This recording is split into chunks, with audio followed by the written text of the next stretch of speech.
Greetings and salutations. This is Maze's Realm once again, and this is officially my first episode of my Keys to Success series.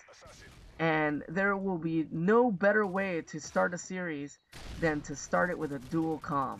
So that is exactly what I am doing today for this kickoff of my Keys to Success series, in which I get the best gameplay that I possibly could get my hands on, and then I give you, the gamers, advice and tips to do well in different type of circumstances that you will run into in Modern Warfare 3. So without further ado, I'm going to kick this dual comm off with Marcolinth, who I'm sure all of you have heard of now that I have done a dual comm with him before. So he is here with me today, and he's going to be talking about the M.O.A.B that he dropped on this match in Mission with the Type 95 as his primary weapon. So, Marcolinth, how can you elaborate on what to do to get a M.O.A.B? I know it's a common thing for people to want to do in Modern Warfare 3, but not everybody could pull it off. So try to give us some tips and advice on what we can do to improve that type of gameplay style. Basically, your perks are very important, but also map is also important because, on one map you might be really good, on another one you might not do as well.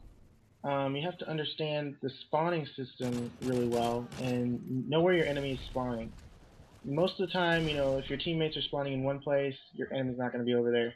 So just try to head the other direction and get as many kills as you possibly can. Okay. Well, I understand right now from the gameplay footage that's going on here in the background, you just took a little bit of damage here from a grenade, but it seems like what you're doing is spawn trapping the enemy, because on your mini-map, as you can see, your teammates are usually flooding and spawn pushing them, and then you're the only one that's on the opposite side of that. So when the spawn switches, it seems like you have an advantage, and you seem to get the kills first before your teammates do. Now, I know that it's a lot more difficult to plan out how to get a M.O.A.B at the beginning of a match, because you don't know what's going to happen. Obviously, throughout the match, a lot of it is based on connection too. I'm sure you've noticed that, right? Oh, definitely, yeah. Yeah, a lot of it will be based on who got host, and if your weapon will actually get hit markers or get the kill shots. And right here, you actually drop the M.O.A.B. Right after, it seems like your teammates pushed their spawn on the backside where the alpha flag is, if you were playing domination on Mission, and you pushed a Charlie spawn, it seems like, and it paid off. I mean, it really paid off. And I mean, is there any other bits of advice that you can give? Obviously, M.O.A.Bs aren't easy to get, so what other tidbits can you give here for the remainder of this commentary? Well, definitely use Stalker, and spawn trapping them does make it a whole lot easier to get a M.O.A.B. It's very difficult to get a M.O.A.B just running and gunning, everywhere, flipping spawns like crazy. You're not going to get them on that way. Right. So Stalker is probably my favorite perk because it prevents you from like tripping claymores and bouncing betties and stuff like that, and getting killed early in a kill streak. Also, it's very useful for strafing because, if you're facing a couple enemies head on, you want to move back and forth and avoid taking as much damage as possible.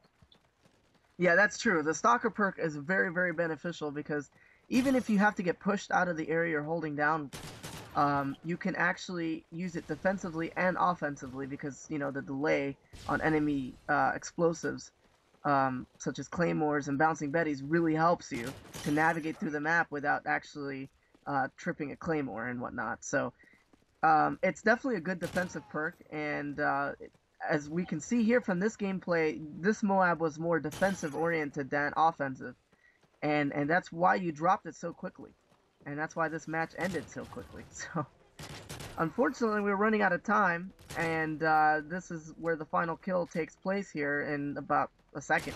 There it is. So stay tuned for the next episode where I'll be covering some more tips and tricks to dominating in Modern Warfare 3. So thanks a lot for joining us, Marcolinth, and we will definitely catch you guys later.